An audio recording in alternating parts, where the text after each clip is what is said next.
Bienvenue à vous tous en ce 4e dimanche de l'Avent. Avant, Adventus, celui qui vient.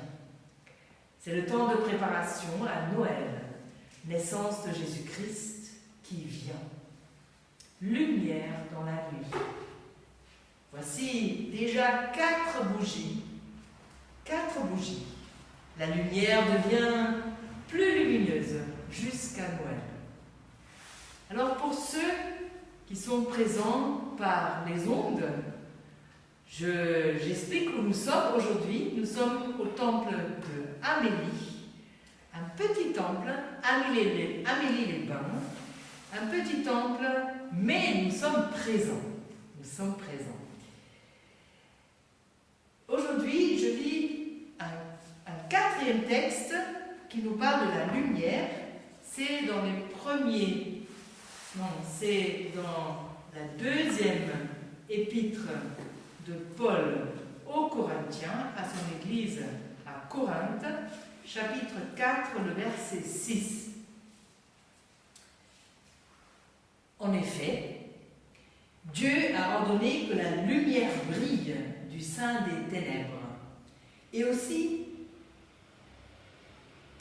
Dieu a ordonné que la lumière brille du sein des ténèbres. Il a aussi fait briller sa lumière dans notre cœur pour faire resplendir la connaissance de la gloire de Dieu dans la personne de Jésus-Christ. 4 bougies.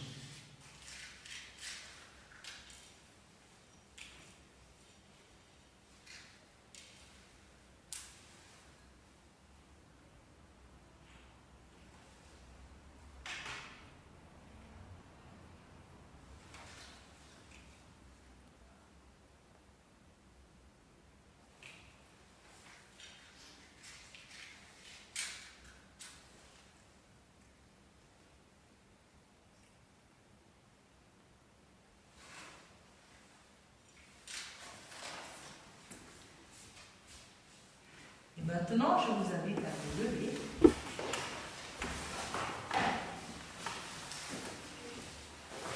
La grâce et la paix vous sont données de la part de Dieu, notre Père, Jésus-Christ le Messie qui vient, l'Esprit Saint qui habite dans nos cœurs. Amen. Et nous chantons sur nos feuilles. Comment te reconnaître, comment te recevoir?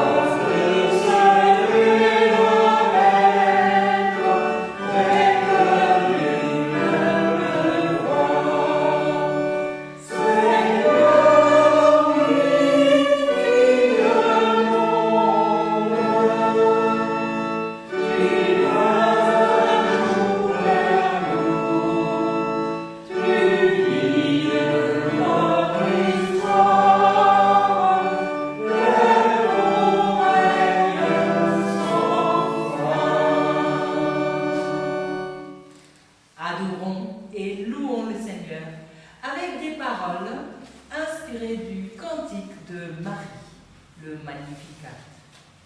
Ô Dieu, ma joie, tu es le souffle de ma vie, tu es la source de mon chant, tu es le rythme de mon sang, tu es le feu qui m'a saisi.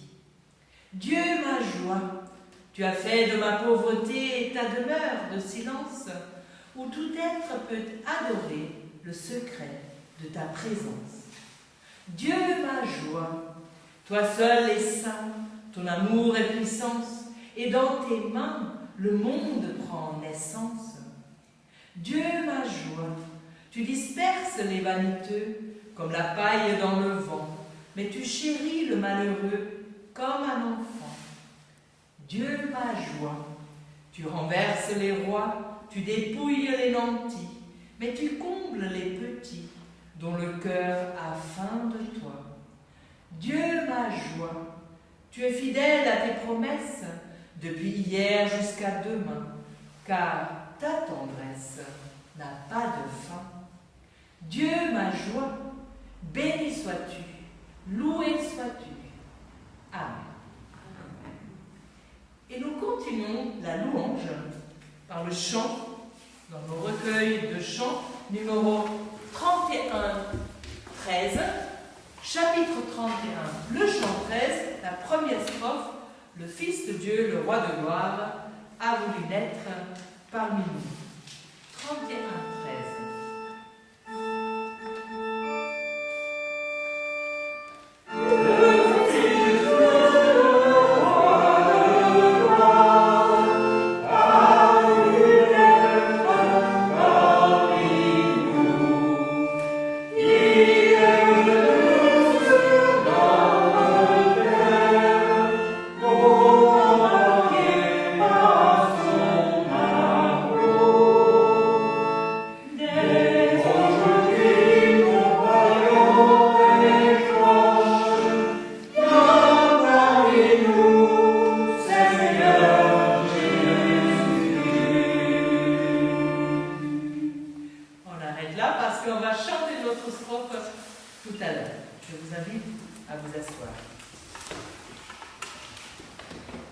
Écoutons, comme en guise de loi, les paroles de Jésus-Christ dans l'évangile de Jean, chapitre 12.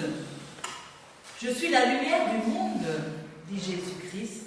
Celui qui me suit ne marchera pas dans les ténèbres, mais il aura la lumière de la vie. » Et dans l'évangile de Matthieu, chapitre 5, « Vous êtes la lumière du monde. Que votre lumière brille devant les hommes, afin qu'ils voient votre belle manière d'agir et qu'ainsi ils célèbrent la gloire de votre Père céleste. » Et nous chantons « Ceux qui marchent dans les ténèbres ont vu s'illuminer leur nuit. »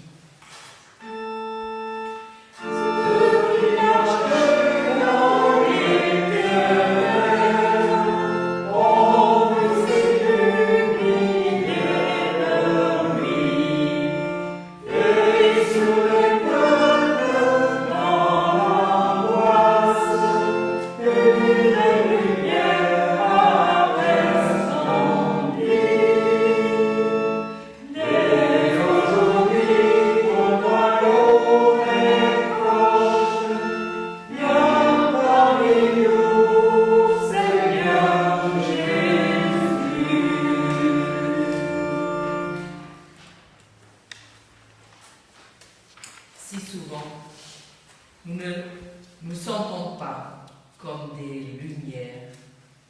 Si souvent, nous ne nous laissons pas remplir de la lumière de Jésus-Christ. Et nous sommes comme dans la nuit. C'est angoissant, oppressant. Heureusement, nous pouvons le dire à Dieu. Nous pouvons lui dire ce qui nous pèse et ce qui nous sépare de lui. Ce qu'on appelle notre péché. Je vous invite à la prière. Ô Seigneur Dieu, nous nous présentons devant toi avec ce qui est sombre en nous. Nous avons parfois des pensées de haine, et c'est comme du poison dans notre cœur.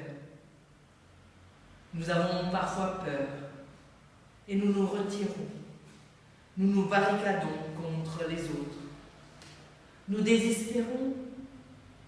Parfois, quand nous regardons l'avenir, et nous sombrons dans le découragement.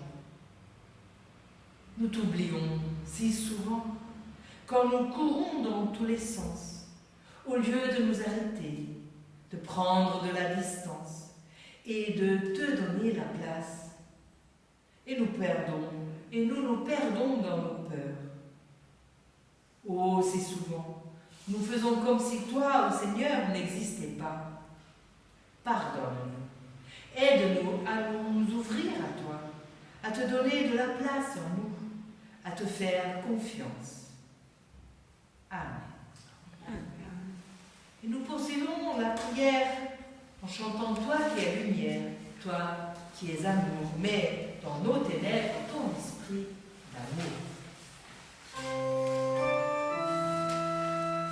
Toi qui es lumière.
Nous lisons dans l'Évangile selon Jean, chapitre 3, verset 16, « Dieu a tant aimé le monde qu'il nous a donné son Fils unique, afin que quiconque croit en lui ne périsse pas, mais qu'il ait la vie éternelle. » Que Dieu vous mette au cœur l'assurance de son pardon, qu'il vous maintienne dans sa grâce et qu'il vous conduise vers la vie éternelle. Amen. Alors chantons notre reconnaissance dans notre nuit surgit l'aurore.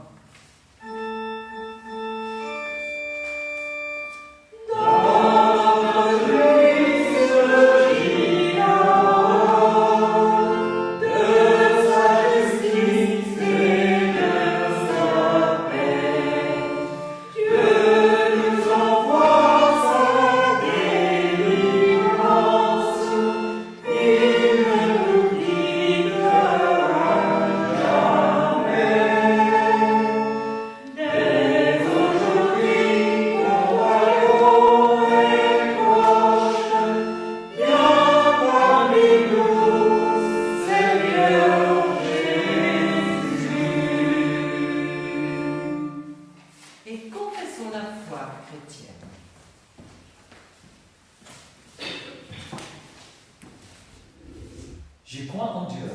En lui, il n'a pas de ténèbres. Il a donné aux étoiles de s'enterrer la nuit, au soleil d'éclairer et de réchauffer la terre, objet de son amour. Dieu est lumière. J'y crois en Jésus-Christ. Il a dit, « Je suis la lumière du monde. J'éclaire tout homme en venant dans ce monde. » Le Messie est la lumière des nations.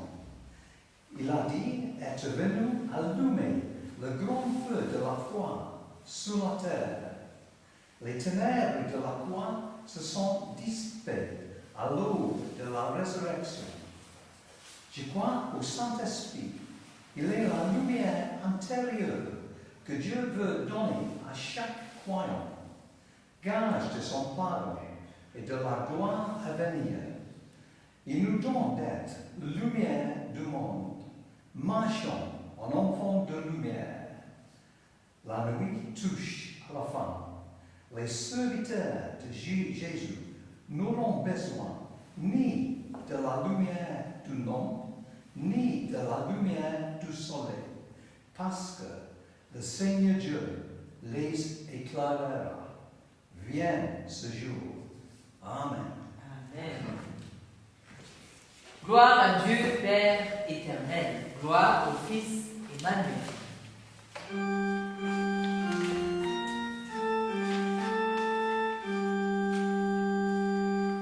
Gloire au Fils Emmanuel.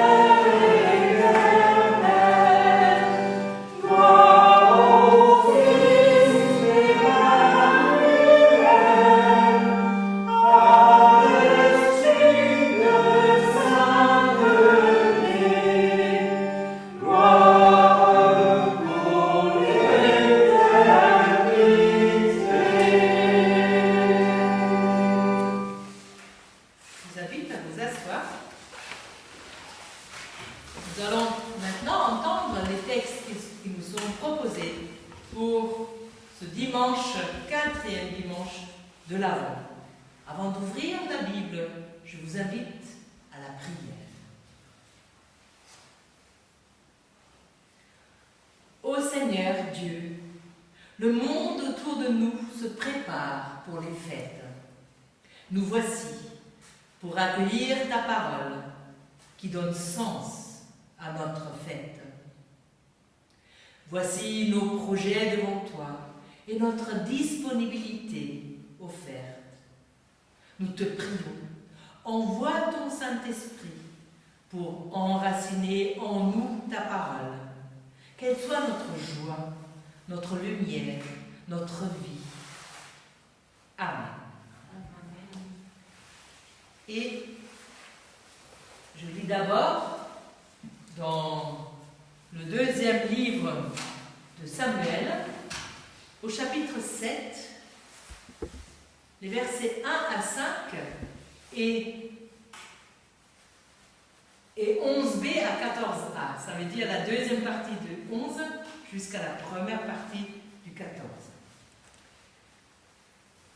Lorsque David fut installé dans son palais et que l'Éternel lui eut donné du repos en le délivrant de tous les ennemis qui l'entouraient, le roi dit au prophète Nathan: « Vois donc, j'habite dans une maison en cèdre, tandis que l'arche de Dieu est installée au milieu d'une tente. » Nathan répondit au roi David, « Vas-y, fais tout ce que tu as dans le cœur, car l'Éternel est avec toi. » La nuit suivante, la parole de l'Éternel fut adressée à Nathan. « Va annoncer à mon serviteur David, voici ce que dit l'Éternel. Est-ce à toi de me construire une maison pour que j'y habite ? L'Éternel t'annonce qu'il va te faire lui-même une maison. Quand ta vie prendra fin et que tu seras couché avec tes ancêtres, je ferai surgir après toi ton descendant, celui qui sera issu de toi, et j'affermirai son règne. Ce sera lui qui construira une maison en l'honneur de mon nom, et j'affermirai pour toujours le trône de son royaume. Je serai pour lui un père, et il sera pour moi un fils. Louange à toi, ô Seigneur. Alors ce texte, il a deux directions ou deux significations. D'une part, c'est que c'est David qui reçoit ce message de Dieu, que c'est son fils Salomon qui va faire construire le temple. Ça, c'est très concret, et ça va se faire comme ça. La deuxième signification, c'est que les théologiens, même les juifs aussi, ils sont d'accord, ils voient dans ce texte une annonce qui annonce le Messie, que c'est le Messie qui va suivre David et qui va construire une maison spirituelle. Et donc, évidemment, les chrétiens, ils voient l'annonce de Jésus-Christ qui va bâtir ce temple spirituel. Donc, vous avez les deux interprétations. Nous allons maintenant entendre la lecture dans Romains.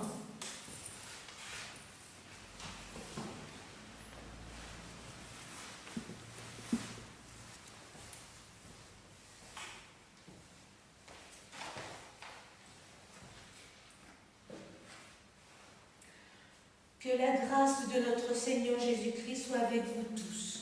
Amen. Dieu peut vous affermir, selon l'évangile que j'annonce, la prédication de Jésus-Christ, conformément à la révélation du mystère qui a été tenu secret pendant des siècles. Ce mystère a maintenant été manifesté et porté à la connaissance de toutes les nations par les écrits des prophètes, d'après l'ordre du Dieu éternel, afin qu'elles obéissent à la foi. Merci. Alors c'était dans Romains 16, les versets 24 à 26. Et maintenant nous allons entendre notre troisième lecture sur laquelle portera la prédication, c'est dans l'Évangile, selon Luc, au chapitre 1, les versets 26 à 38.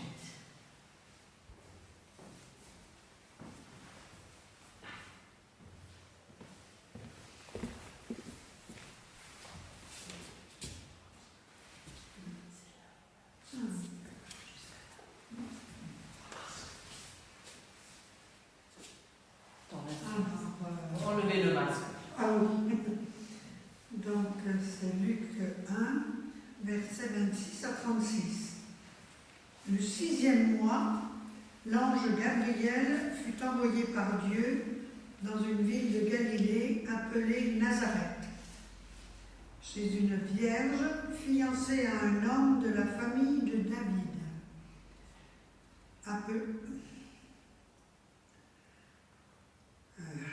Le nom de la vierge était Marie. L'ange entra chez elle et dit : « Je te salue, toi à qui une grâce a été faite. Le Seigneur est avec toi. Tu es bénie parmi les femmes. » Troublée par cette parole, Marie se demandait ce que pouvait signifier une telle salutation. L'ange lui dit : « N'aie pas peur, Marie, car tu as trouvé grâce auprès de Dieu. Voici que tu seras enceinte, tu mettras au monde un fils et tu lui donneras le nom de Jésus. Il sera grand et sera appelé Fils du Très-Haut, et le Seigneur Dieu lui donnera le trône de David, son ancêtre. Il régnera sur la famille de Jacob éternellement. Son règne n'aura pas de fin. » Marie dit à l'ange : « Comment cela se fera-t-il, puisque je n'ai pas de relation avec un homme ?» L'ange lui répondit : « Le Saint-Esprit viendra sur toi, et la puissance du Très-Haut te couvrira de son ombre. C'est pourquoi le Saint-Enfant qui naîtra sera appelé Fils de Dieu. Voici qu'Élisabeth, ta parente, est elle aussi devenue enceinte d'un fils dans sa vieillesse. Celle que l'on appelait la stérile est dans son 6e mois. En effet, rien n'est impossible à Dieu. » Marie dit : « Je suis la servante du Seigneur, que ta parole s'accomplisse pour moi. » Et l'ange la quitta. Amen. Amen. Merci. Et je vous invite à chanter. C'est Ô viens Jésus, ô viens Emmanuel. Vous trouvez dans vos recueils de chants, numéro 3101, un petit papier où il y a le texte de ce chant. Et c'est le texte qui est marqué dans arc-en-ciel. Je vous avoue que je le trouve mieux. Et c'est pour ça que je vous propose que nous chantions donc Ô bien Jésus, ô bien Emmanuel, selon ce qui est marqué sur la petite feuille, et nous allons chanter les strophes 1, 2 et 3. Ô bien Jésus, ô bien Emmanuel.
Chers frères et sœurs en Christ, bien-aimés de Dieu, je suis la servante du Seigneur. Je suis l'esclave du Seigneur, dit Marie, après l'annonce de l'ange. Imaginez-vous, cette jeune fille, cette adolescente, selon les coutumes de l'époque, elle devait avoir 12-13 ans, là-bas à Nazareth, petite ville en Galilée, autour de l'an 0, un petit peu avant. Une jeune fille est dépendante, encore plus à cette époque qu'aujourd'hui. D'abord dépendante de sa famille.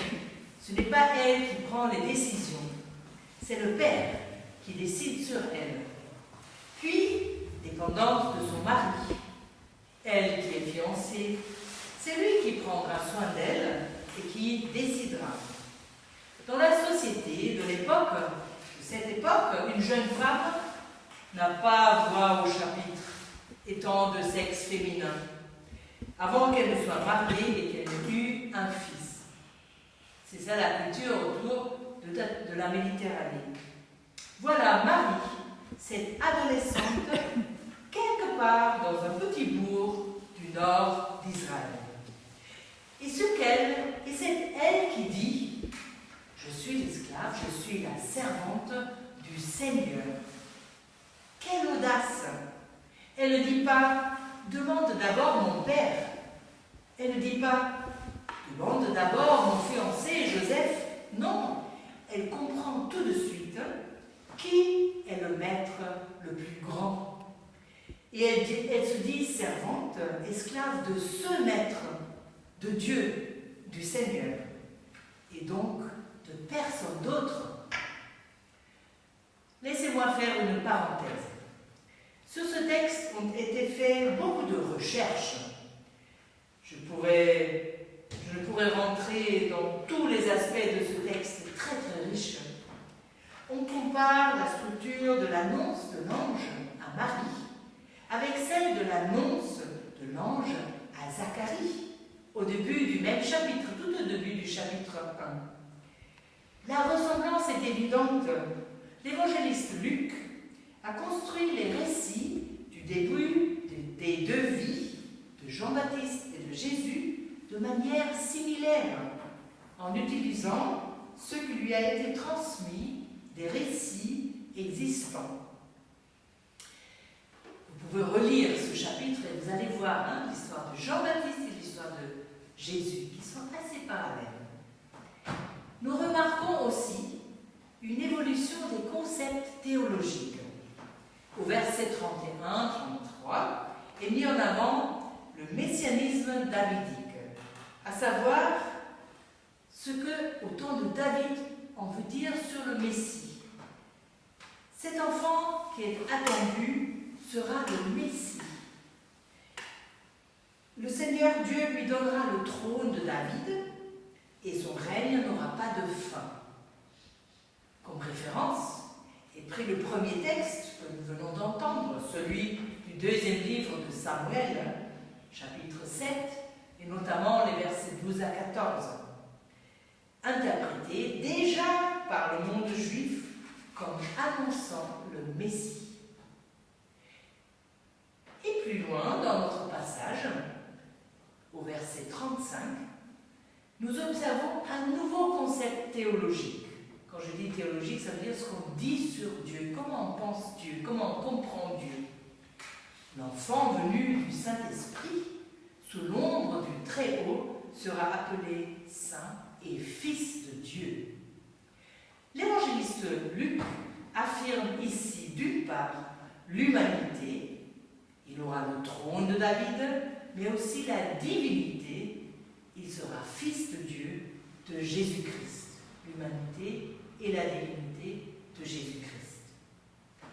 En ce qui concerne l'histoire comparée des religions, nous pouvons trouver des éléments semblables à notre récit, et c'est important de prendre en compte pour pouvoir saisir la spécificité de notre récit.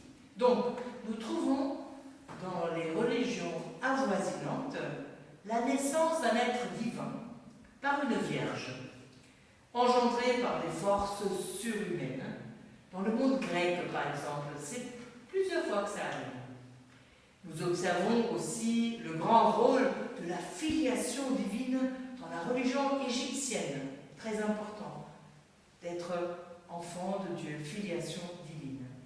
À l'époque, la naissance d'un enfant providentiel, né d'une femme vierge, n'a donc pas été hors de toute imagination et a pu être plus aisément reçu qu'aujourd'hui. Aujourd'hui, ça nous pose question et je vais y revenir. Cependant, il me semble que l'essentiel n'est pas l'historicité de ces événements, de toute façon improuvable. L'important, c'est la signification théologique des événements rapportés. C'est ce que dit l'évangéliste Luc sur Dieu. C'est ça qui nous intéresse. Qu'est-ce qu'il dit sur Dieu? Autrement dit, nous ne pouvons pas prouver de manière scientifique la vérité de notre récit. Toutefois, il existe plusieurs niveaux de vérité. Que signifie pour nous que le Sauveur est né sans intervention d'un homme? Serait-ce que Dieu est plus grand que notre volonté humaine, que notre logique humaine?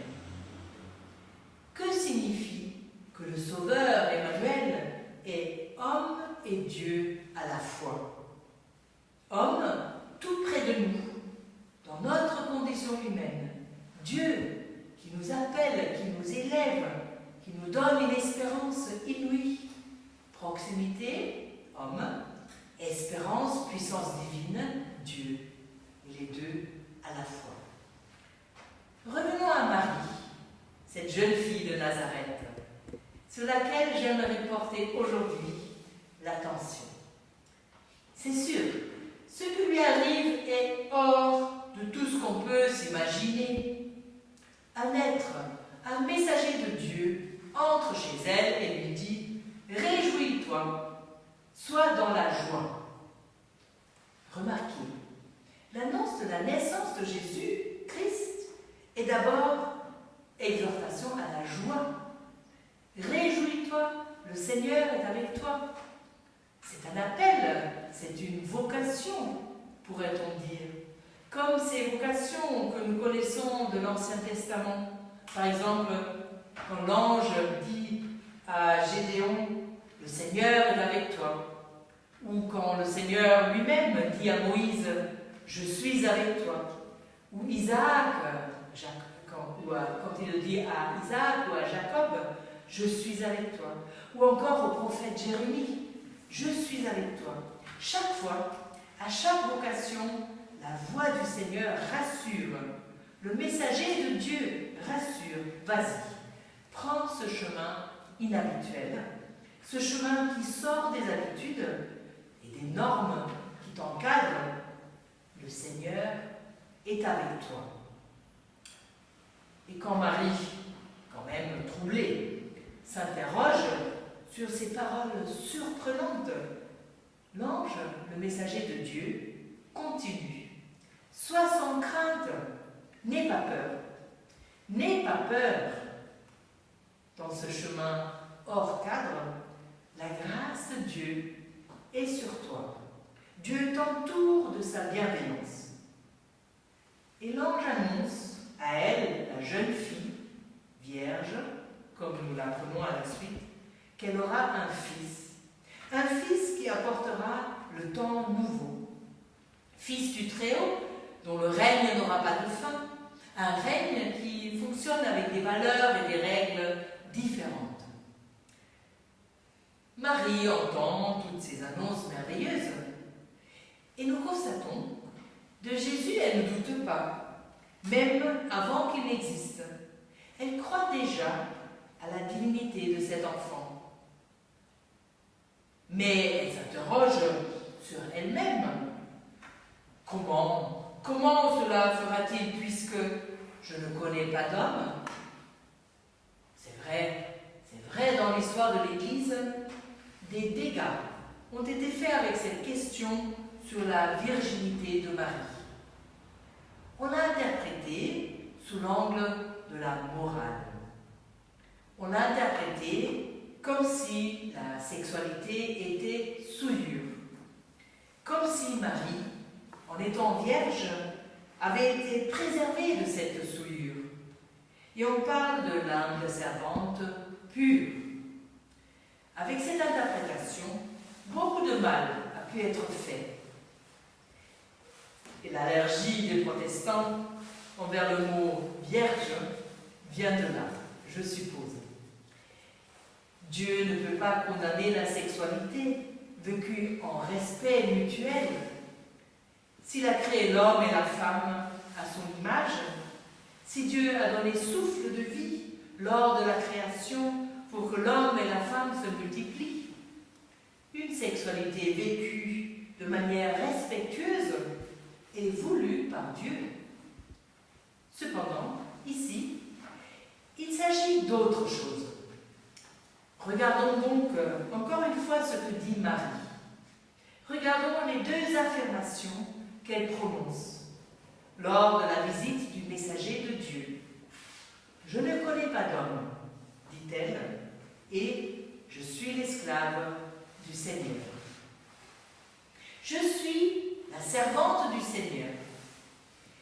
Est-ce cela un signe d'humilité? J'y vois plutôt une fière déclaration d'indépendance, nous écrit à ce propos France Quéré, pasteur et théologienne, dont je continue la citation. La foi incline Marie à la soumission, mais ce n'est plus à un homme, elle ne sert que Dieu. Être esclave du Seigneur implique que l'on soit délié des servitudes traditionnelles. La poétique de Dieu l'a retiré des lois des hommes. Aucun n'est son maître.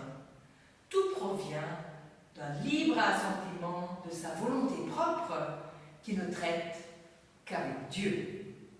Fin de la citation. Ainsi, la virginité de Marie signifie son indépendance vis-à-vis à tout pouvoir humain, vis-à-vis à toute volonté humaine. Elle signifie son entière disponibilité à la volonté de Dieu. À Dieu pour qui rien n'est impossible, comme nous le lisons au verset 37. Et si on demande Marie, est-elle importante pour les protestants? Nous pouvons affirmer oui. Oui, dans cette insoumission à toute dépendance humaine, dans cette foi, cette disponibilité totale à Dieu, elle est sœur dans la foi. Elle peut être l'exemple même, exemple de ce oui inconditionnel à Dieu.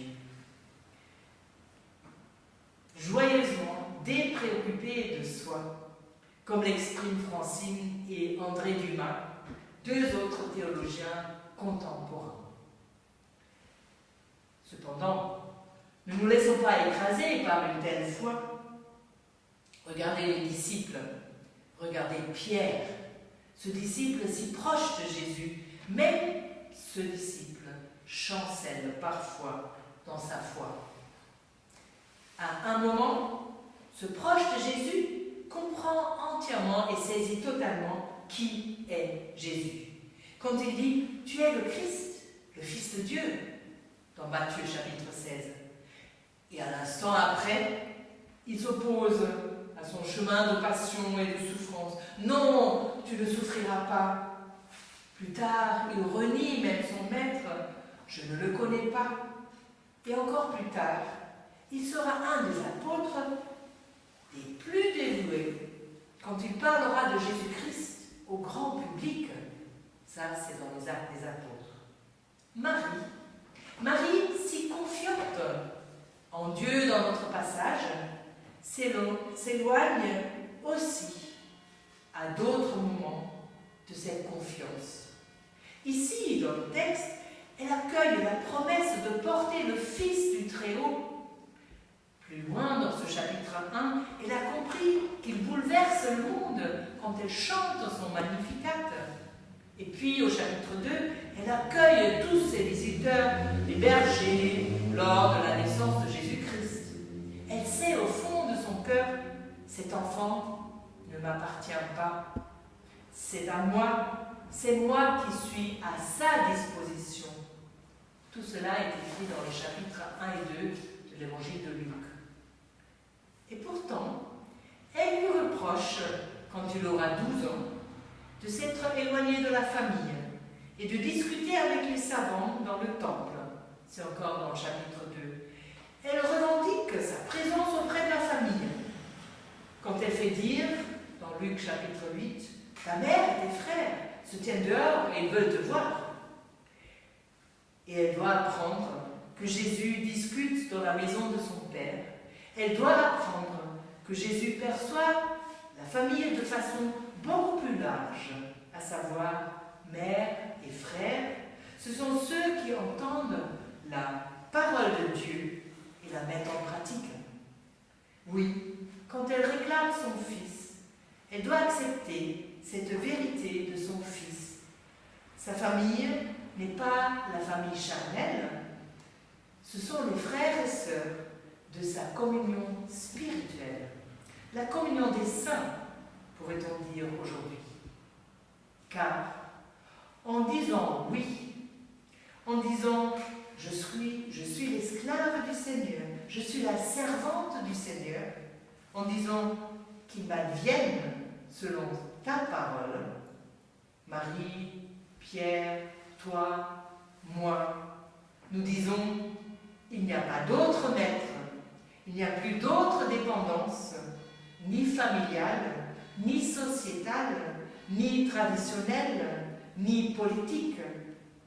Je suis l'esclave du Seigneur, je suis la servante du Seigneur, qu'il m'advienne selon ta parole. Quelle liberté, quel appel à la vie. Amen.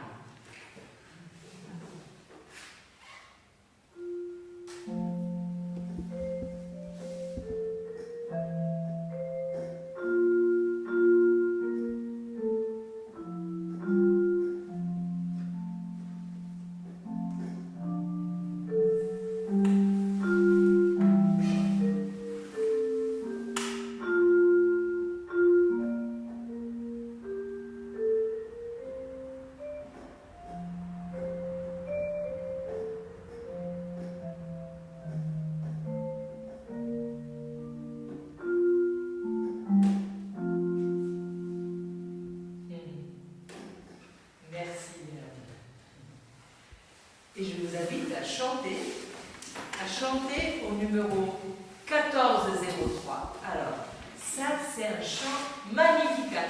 Magnifique est le Seigneur, qui reprend le chant que Marie chantera un petit peu plus tard quand elle rend visite à sa cousine Élisabeth. Magnifique est le Seigneur.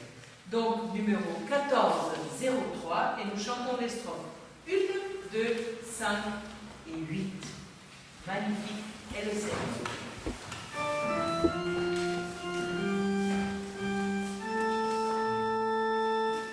Magnifique est le Seigneur, tout mon cœur chante Dieu. Magnifique est le Seigneur, Alléluia, Alléluia. Le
Alors, c'est le moment des annonces. Donc, nous sommes ici à Amélie-les-Bains avec les personnes qui vivent dans ces villages parce que pour l'instant, on n'a pas de curistes à cause du confinement. Mais quand même, je trouve qu'on a bien chanté. Hein? Super, hein? Super. Et il y aura... Alors, nous avons aujourd'hui enregistré le culte pour vous, qui vit avec nous dans les ondes, sur les ondes, parce que demain, je serai à Collioure et Perpignan, et les derniers 3 dimanches, j'ai quitté Collioure toujours très rapidement pour être à l'heure à Perpignan, pour enregistrer le culte, et là, franchement, il faut être un petit peu aussi avec les Collioure. Hein. Donc, comme nous avons 3 lieux de culte, nous sommes jetés dans cette aventure. Voilà.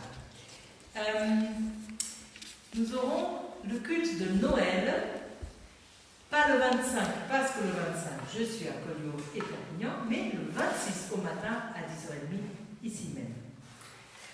Est-ce qu'il y a d'autres annonces?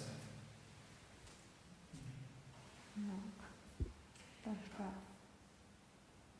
Nous allons porter les crémaires que certains connaissent d'entre vous. Marie-Anne et Eric. Marie-Anne est à l'hôpital pour les poumons et elle est très très fragile. Donc il faut prier pour les deux. Je veux aller la voir demain. C'est Marie-Anne et Eric à porter dans la prière. Donc c'est maintenant le moment de l'offrande.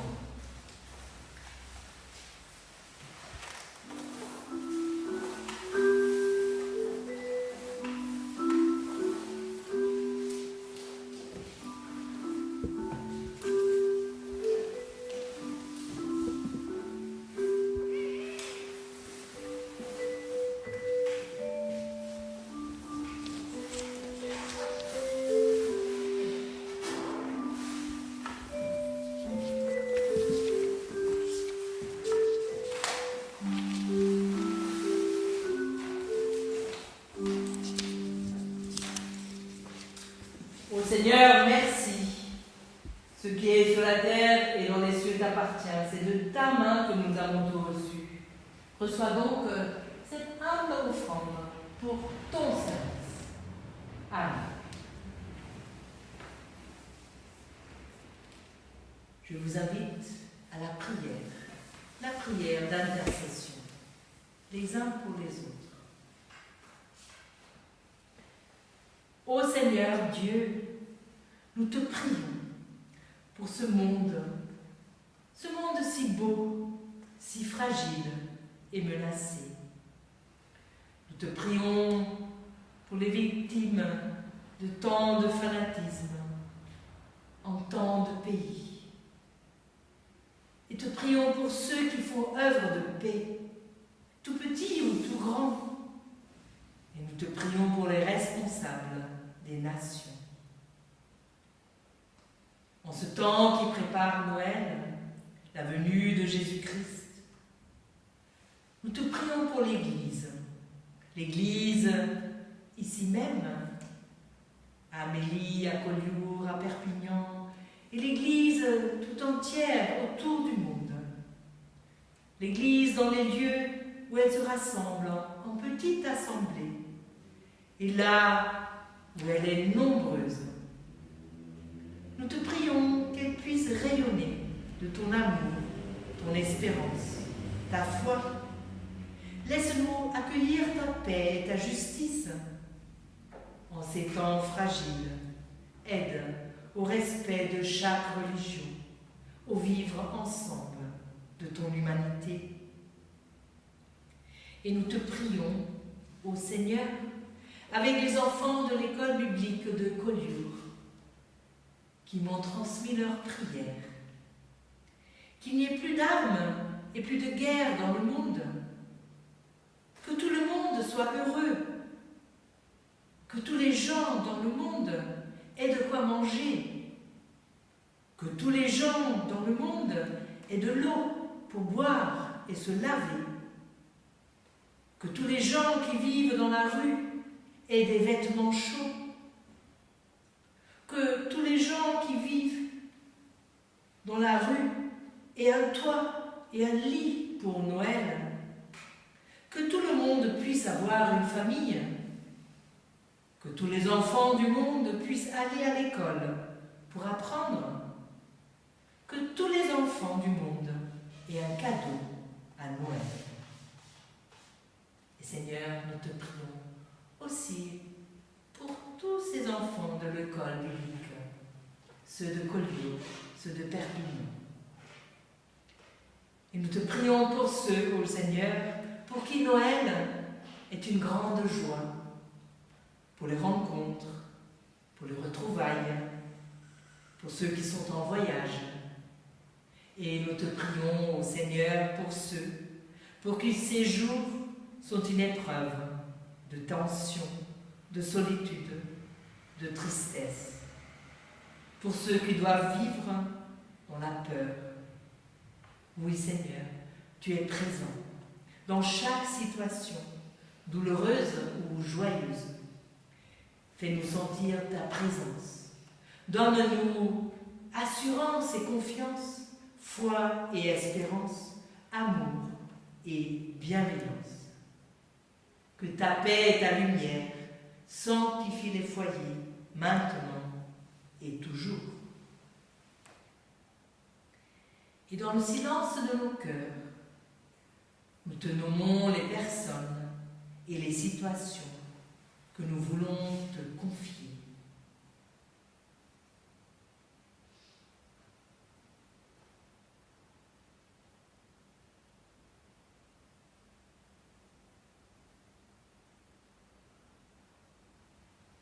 Seigneur, nous te prions pour la famille de Michel, toutes ses filles, ses proches autour.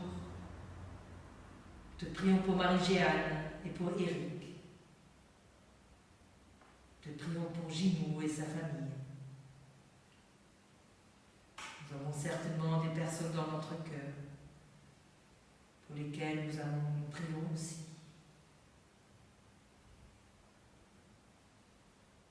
Toi, ô Seigneur, qui nous entends, quand nous parlons, quand nous crions, quand nous murmurons, et même quand nos prières restent toutes cachées dans nos cœurs. Nous les unissons avec les chrétiens de tous les temps, de tous les lieux, de toute confession, dans la prière que Jésus-Christ nous a apprise. Notre Père, qui es aux cieux, que ton nom soit sanctifié, que ton règne vienne, que ta volonté soit faite sur la terre comme au ciel. Donne-nous aujourd'hui notre pain de ce jour.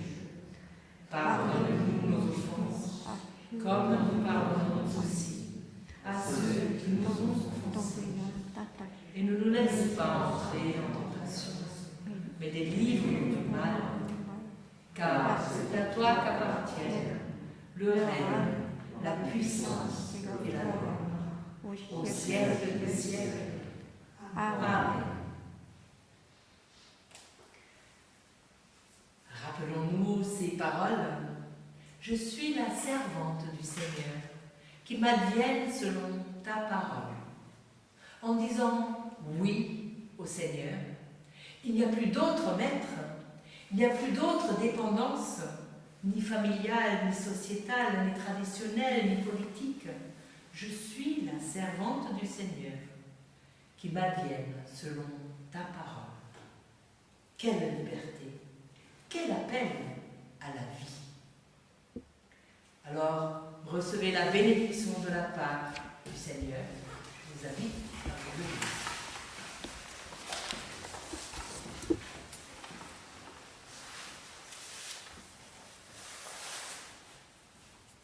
Que Dieu de paix et de lumière soit et demeure avec vous, le Père, le Fils, le Saint-Esprit.